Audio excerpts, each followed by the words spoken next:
Hello guys, welcome to my new vlog. તો આજના અમારા નવા વ્લોગમાં તમારા બધાનું સ્વાગત છે. ને અત્યારમાં વાગી ગયા છે 9. તો ઓલમોસ્ટ લગભગ આપણું ઘરનું બધું કામ પતી ગયું છે, જોઈ શકો છો. પોતા એક બાકી છે અને પાછળ નવેરામાં કપડાં ધોયા છે. તો મશીનમાં કોરા કપડાં થઈ ગયા છે ને એટલું નવેરું સાફ કરવાનું. તો ચાલો મિત્રો, આજે પાડોશી ખીચિયા પાપડ બનાવે છે, તો આપણી પણ મદદ કરવા આવે છે. તો પાડોશી ધર્મ બજાવવો જોઈએ. તો ચાલો. હેલો ગાઈઝ, અત્યારે લગભગ 9, 9:30 જેવો ટાઈમ થઈ ગયો છે ને અમારે પટેલ એટલે કાંઈ કેવું જ ન પડે, કારણ કે ખાવા પીવામાં તો પાછું વળીને જોઈએ જ નહીં, અને વસ્તુ બનાવવામાં કાંઈ ના ન હોય એટલે બનાવ્યા જ રાખીએ. અને એમાંય આ ઉનાળાની સિઝન એટલે વેફર ને પાપડ ને એવું કાંઈ એમ નહીં નથી બનાવતા. ચાલો, આજે પાપડનો વારો લીધો. તો આજે બનાવી છે પાપડ. ડોકું દાણો તો રૂપલબેન વાંથી કોણ છે એમ તમારે રાઈડ નાખે કે અમારે? તો આજે બનાવી રહ્યા છીએ પાડોશીના પાપડ. કોણ મને? અત્યારે લગભગ 10 જેવો ટાઈમ થઈ ગયો છે ને આપણે પાપડ વણવાનું કામકાજ પૂરું થઈ ગયું છે. આપણે તો વણ્યા જ નથી, બાજુવાળાને બેઠા બેઠા ખાલી કાગળ જ ઉખેડી દીધા છે, કારણ કે શરીરને કાંઈ બહુ આમ હાલ ન દેવાનો હોય. જોઈ લ્યો. અને અમારા બાએ ચાલુ કરી દીધી છે ગણતરી, કેટલા પાપડ થયા છે ને પછી કેટલા ખાઈશું એવી.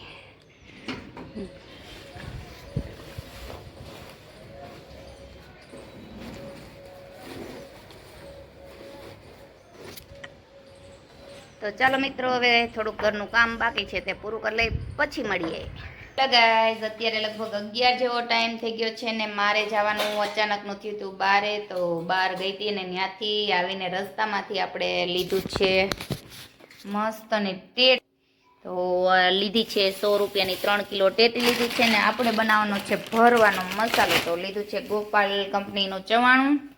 અને અમારા મનભાઈ એક દિવસ મારા ભેગા આ ટોપરાના વાટકા મંગાવતા હતા, તો વાટકા લીધા છે ને હવે આ ગરમી ચાલુ થઈ ગઈ છે, તો કીધું બાળકોને કાળી દ્રાક્ષ પલાળીને પીવડાવીએ. ઉનાળામાં પલાળીને પીવડાવી બહુ સારી. ને આ પાડોશી દઈ ગયા છે આપણને મસ્તનું કોબીજ. અમારા શિયાબેન કરી રહ્યા છે વાસણ ભેગા.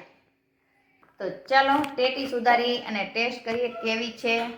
નગર બદલાવાની શરત છે, પણ આપણે કોઈ વસ્તુ બદલાવા જતા જ નથી, કારણ કે માણસો મરી જાય છે. તો આ તો કુદરતી વસ્તુ છે, મીઠી નીકળે કે મોરી નીકળે, જેવી હોય એવી આપણે ભાગ્યમાં હોય એવી નીકળે.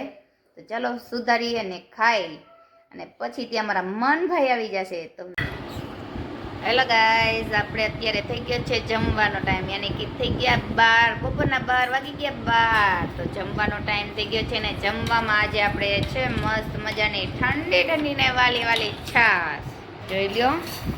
અને મસ્તીનું ગુવાર બટેકાનું શાક બનાવ્યું છે ને અત્યારે કેરીની સિઝન છે, તો કેરી ગાજરને આપણે કર્યા છે લસણવાળા. અને અહીંયા અમારા આ બાંગરિયાનો શ્રીખંડનો વાટકો અધૂરો પડ્યો છે. અને શિયાબેન રહ્યા છે અમારે ગુરુવાર, તો એની છે વેફર અને શ્રીખંડ ખાશે ને ટેટી લીધી છે, તો એટલી મસ્ત ટેટી નીકળી કે વાત જ ન પૂછો. અને અમારે આ ઉંદેડા ભાઈ જોઈ લ્યો, આ ટોપરાને વાટકો કરકોલવા બેહી ગયા છે. જવાતું નથી ને દાંત છે. હા, બહુ ભાવે. તો પેલા પૂરી ને શ્રીખંડ ખાવાનો છે ને,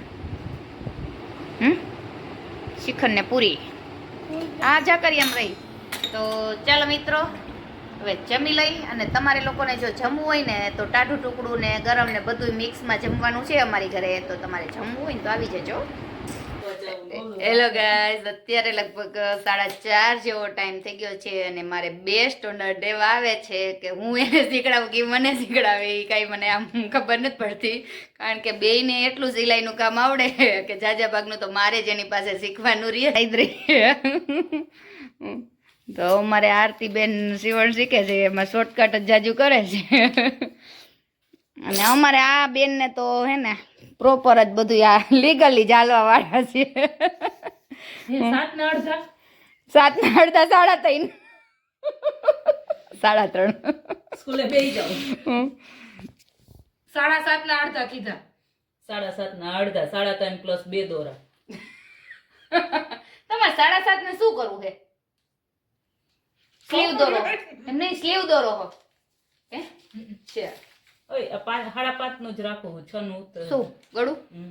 હા તો ચાલો દોસ્તો, હવે આપણે આ ક્લાસમાં ધ્યાન દઈને કે લગભગ તો મને આવડે છે ને ઈ હું લગભગ તો ભૂલી જ જઈશ. મને એવું લાગે કે આ બે સ્ટુડન્ટને શીખડાઈ દઈશ તો મારું વયું જઈશ.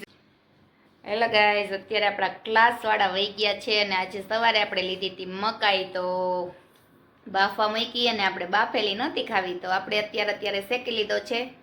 તો આપણે કરશું આનો નાસ્તો. આમ તો આપણે રોંઢે નાસ્તો નથી કરતા, પણ આજે મકાઈ હતી એટલે એમ થયું કે લાવ શેકું. કૂણો મસ્તનો હતો એટલે. અને આ બાજુ આપણે બાફ મકાઈ. તો મકાઈ બફાઈ જાય એટલે સાંજે બનાવશું આપણે એની ભેળ, મકાઈની ભેળ બનાવશું ને અત્યારે આપણે ખાઈ લઈએ ને પછી ડ્રેસ સીવા બેસી જઈએ. હેલો ગાઈઝ, અત્યારે લગભગ સાંજના 6:30 પોણા 7 જેવો ટાઈમ થઈ ગયો છે ને આપણે જે મકાઈ બાફી હતી તો બફાઈ ગઈ છે ઓલરેડી. જો મસ્ત મકાઈ બફાઈ ગઈ છે. તો હવે આપણે તેના મકાઈના દાણા કાઢશું ને બારે બાળ. હેલો ગાઈઝ, તો આપણું જોવો બધું થઈ ગયું છે રેડી મકાઈની ભેળ માટે. તો છે ચવાણાનો ભૂકો, મસાલાવાળા દાણા, મકાઈના દાણા, ટમેટું, ડુંગળી ને મરચું. તો હવે આપણે કુકરમાં તેલ નાખી આ બધું વઘારશું. તો દોસ્તો અત્યારે વાગી ગયા છે 9 અને આજે લેટ બહુ આવ્યો, 9 વાગી ગયા છે. અને મારા માટે બધાય ભૂખા ગયા હતા, ભૂખ્યા. આ શું છે જોઈ લ્યો, મકાઈની ભેળ. રેસીપી બતાવી દોસ્તોને. બતાવીને મકાઈની ભેળ હું મારી લાઈફમાં પહેલી વાર નથી ખાતા, આપણે બનાવી જ એટલે બોલતા નહીં. પહેલી 3-4 વાર બી ખાઉં છું. માટે સેવ છે, નાયલોન કહેવાય, અમદાવાદી કહેવાય, તમારી જી ભાષામાં કહેવાય. ચાલો ખાવું.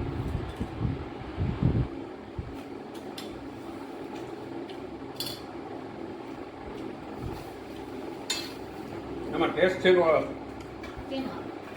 જે મકાઈ છે ને એની જોડે સિંગ નાખેલી છે, વઘારેલી મસાલા સિંગ ને એનો ટેસ્ટ આવે છે. અને એમાં કોથમરી અને મરચું લાજવાબ ટેસ્ટ આપે. ઘરે ટ્રાય કરો અને મજા આવશે. તો ચાલો હું ટેસ્ટ કરી લઉં, જમી લઉં.